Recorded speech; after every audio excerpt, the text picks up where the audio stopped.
processor's way up there. As you come off this hill here and you start to, you can see where it flattens out right there in that flat. You get into this hardwood, a lot of it growing, but see, a lot of this hardwood isn't any good or anything like that. A lot of white oak down here. See, like that big gum right there, and see all them trees down there and that drag down there. A lot of them are rotting in the center.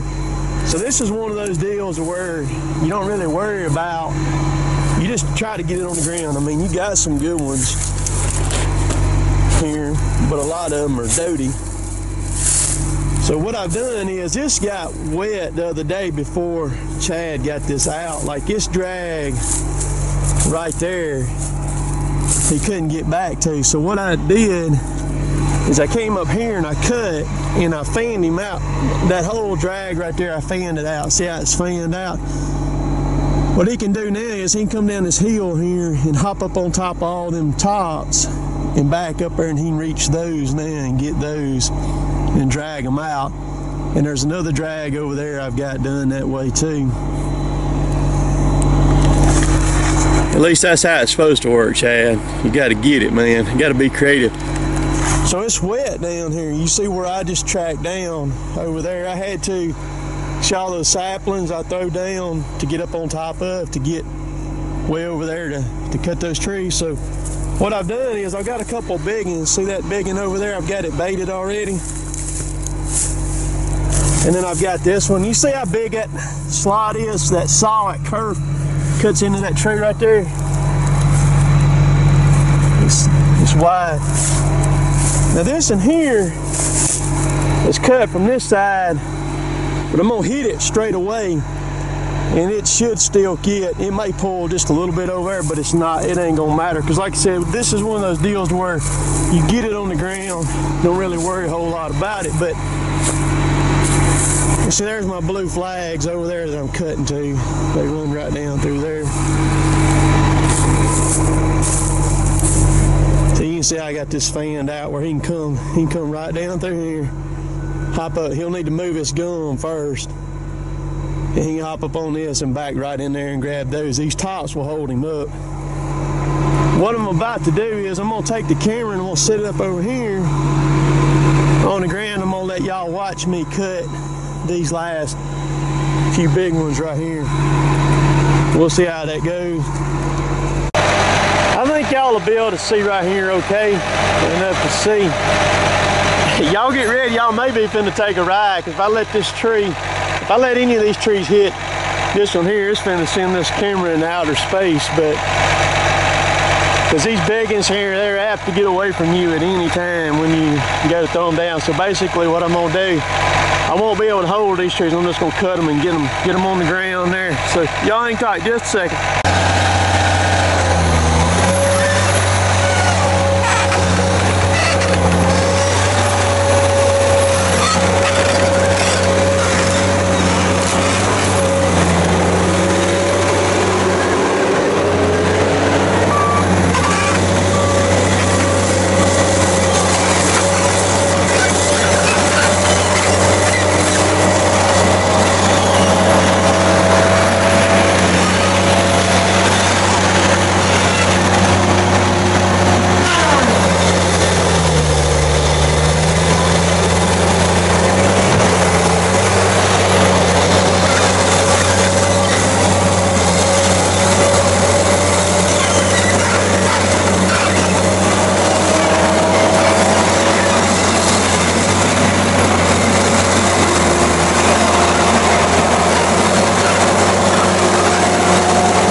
like I suspected, that big white oak was rotten.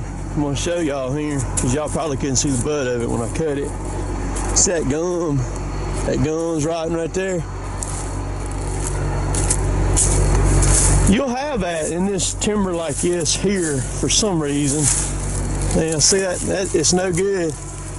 And what we'll have to do is Kevin will cut that butt off a little bit, because that swell right there is too big to be chipped, and he'll cut it. Once he gets it up there, he'll cut it off, probably about right there, to get it small enough to go in the chip mill to be chipped. But like I said, that happens a lot here. All these are going to be rotting down through here like this. And you can see right there where I tracked down, over there, going through there. You have to keep stuff up under you. Now see, this red oak right here was okay. That's the one I'm standing on right here. It's okay. See, it's alright. I kept it from falling right in that creek too. I was kind of surprised at that I was able to do that. See, even this big gum right here, got a hole in it right there. That Chad coming down here, he's on the 630 where I can kind of explain to him what's going on. It's 19 here this morning. The ground's still froze. It ain't frozen enough to hold up one of these machines though. The ground's froze though. Those things they don't even sound right with all the emissions crap on them no more. That there's got 44s on it. You can't even hear it running.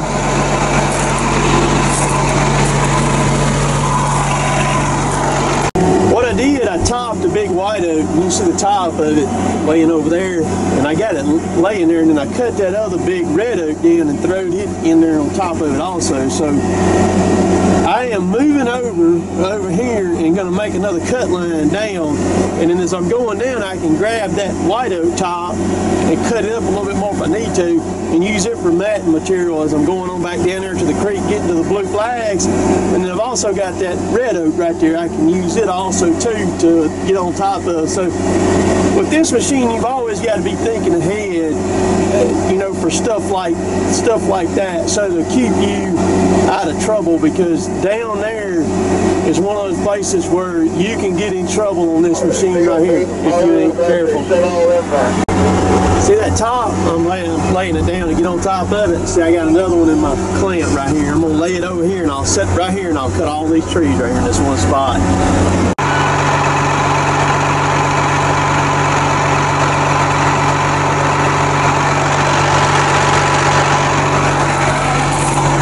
I'm making some progress. Anytime you cutting, and your cut line, the way it ends up is on the side of a hill like this. It's not that bad right here. Once you get on around over there, and as soon as a hill hits the bottom and it turns to basically just a muck swamp, makes it very difficult, because you can't get off, you know, unless you're on something to keep the machine up on top of. But me and Chad are we're working through this hardwood right here. I still got you can see one of the flags right there. Still got this strip right here. That's what I'm working on. I got out, stretched my legs out. That front door on these things is heavy. That leg sand right there in front of me is 1.25 inches thick. It is thick, thick, thick. You can actually take this head and you can put it into your tracks. You can cut your tracks with it if you ain't careful with the saw teeth. You can also stick that head back into this front of this thing too, or over here on this right side into the front of the engine cover right there. That head will come all the way back, depending on how you got it twisted and turned, and you can hit all this stuff on this cab. And it's very easy to do that when you're in this brush and you're fighting this brush, trying to knock this brush down as you're cutting. Now over in here it's not near as brushy. When you get into this pine, you get into the more of the brush, because these hardwoods have it canopied out, so it's not, the brush is not as bad. You can see it down there, but it's not as bad over here as it is over here where the pine trees are standing. But it's real easy to get focused on what you're doing right there and forget that you got your head all the way back, and it's very, very easy. You have to really watch that. And all those lines right there, and then all those metal lines, where all those lines down there, they're connected onto those metal lines. So you got that many metal lines behind those two stick boom cylinders right there too. And then you got those metal lines on the bottom of the stick boom. You have to really be paying. There's a lot of stuff on this machine that you got to be watching. And then you got a lot of buttons on the trigger on both sides. Foot pedals. So there is a lot of stuff going on in this animal right here. A lot of stuff. I'll take this next week and I'll put GoPros in here with me. I hadn't done that yet. I just have not felt like dealing with the GoPros or doing anything like that, and doing that editing and all. So I get the GoPros in here and do some filming from inside the cab for y'all while I'm actually running. So you see that track right there? Even with the top of the green, what I've done is I've laid those right there, and I'm fixing to hop up, make that track, get up on top of that, up on top of those right there, where I can work my way on up through here right quick. At least that's the way it's supposed to work anyhow. So you can see I got it up on it. What I'm doing is I just take the head, that away right there is going straight with my track. So I take the head, put it over here on the low side, and just kind of push down and twist, and then track at the same time, and make the machine jump up on top of it. But it takes a lot to hold this big joker up, man. You just have to use what I'm finna do. I'm gonna grab these 2 or 3 saplings right here and lay them down here crossways in front of me where I can keep right on going there. I'll show you this too. See, right there's my tracks going this way. See, that's the beauty of that 340-degree rotating head. See, I can throw them things down and then slide them back this way. See the butts over there? And over here, the tops are back over that way. And I just lay them crossways right in front of me. Just keep bridging right in front of me. So I'm coming on up on the hill now. What you got to do is you have to use stumps, roots, saplings, anything you can find to get up under you to kind of keep on going. As long as you got some stuff around that you can knock down and get up under you can usually keep on going. But every now and then you'll find yourself, and you see over there, it went down. I was down pretty deep before. But I was still cutting. I was cutting trees, but you can see all those trees right there that I cut. Now Chad can easily get those by coming down that hill and grabbing them in the middle and shooting the butts up right there. It's weird watching somebody else run my loader. I'm gonna try to catch it when Scott goes to take off right there in that truck. Ground's kind of half trying to thaw, getting a little greasy, a little slick. Maybe I can catch him when he goes to take off, showers down on it.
Wish y'all could stand there I was and feel that when he goes by. If you ain't ever experienced that, it's pretty daggone cool. Lot of power there going to the ground. I'm trying to eat lunch. Chad's over there singing. We're about to flip the processor on the other side of the road over there, so I'm moving everything. I just moved my truck up here. Just moved the grader down there. Gonna go move the 748, get it moved right quick. And may have to move in the service trucks too, I ain't sure. Old 748, I don't know when the last time this thing was cranked. Yeah, she smoked off. This in here is always cranked good. Look at the fault codes.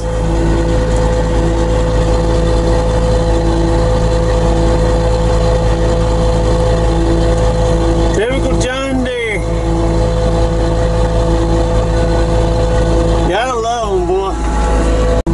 You get asked all the time, which do I like better, John Deere or Tigercat? Like them both.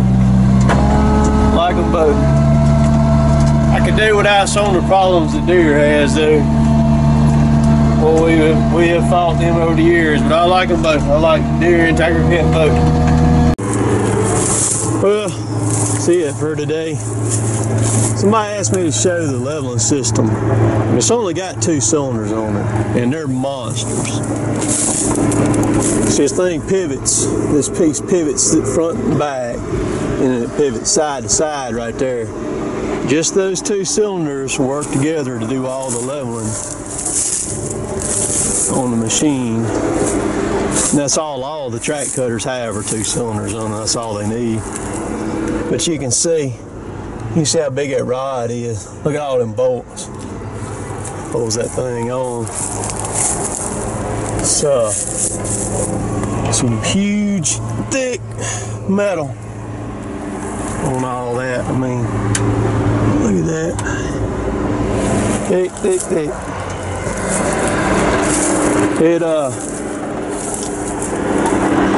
You watch those videos of it, you don't realize just how big that machine is. You can see, I'm standing on the ground, you can see the base of it's over my head there. A lot of machine there, dude. A lot of machine. So there's a 635. You can see the way the blade cylinders mount on it compared to the 630. So the reason we're not running it is to see how that one down there is going to do. Put it through the test. We priced it to us finally. And I don't know if we're going to get it or not. We'll see. Y'all may be seeing a lot of it. Y'all may be seeing something else. Who knows? Like my stuff, please subscribe to me. Oh yeah. Join the Tigercat 3 Army. And you can find all my stuff, all my Tigercat 3 gear. That is one cool logo. Very cool logo. There's a link right down below to take you right to my website, tigercat3.com, and then you can also go to the Tigercat 3 store on Amazon. You gotta get back on there and add some more stuff to it. You can look around. I got some stuff I'm fixing to do some reviews on that I think everybody outdoors would be interested in. And then I hadn't said anything, but I got some stuff coming up that I'm gonna do with PB Blaster, the PB Blaster. They got some new stuff fixing to be coming out. I've got some stuff in my shop already. And this has been kind of an ongoing deal. I had to go back and look at my email, but it's been September, early October, something like that I first got contacted by them. And A lot of times I get contacted by people all the time. Sometimes I don't think it's legit or anything like that. Well, this was legit here. So be looking for some of that. But we'll catch y'all later. Later, taters.